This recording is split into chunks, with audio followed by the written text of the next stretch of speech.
বরিশাল নগরীর সড়কে ট্রাফিকের দায়িত্ব পালনকালে নগদ ৩৯ লাখ টাকা এবং বিপুল স্বর্ণালংকারসহ প্রকৌশলী হারুন ও রশিদকে আটক করেছে শিক্ষার্থীরা।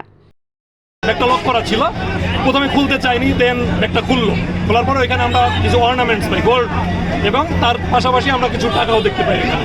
তো তাদের অনেক টাকা থাকতে পারে, ঠিক আছে। তো আমরা ওই ধারণা করে বিএনসিসিকে জানাই, বিএনসিসি সেনাবাহিনীকে ফোন দেয়, দেন সেনাবাহিনী এখানে আসে, ম্যাজিস্ট্রেট স্যার আসে, আসার পরে তারা এখন ব্যাপারটা ডিল করতেছে। আপনারা কি কি দেখতে পাচ্ছেন আবার একটু যদি আমরা বলতেন? টাকা পেয়েছি, নগদ ক্যাশ পেয়েছি, ঠিক আছে, এবং অর্নামেন্টস পেয়েছি। আনুমানিক কত টাকা? হয়তো আমি কাউন্ট করিনি, আমরা টাকা ধরেও দেখিনি, ঠিক আছে। তো সেক্ষেত্রে 1000-এর বান্ডিল ছিল হয়তো 10টার মতো, 500 টাকার কিছু বান্ডিল আছে, ঠিক আছে।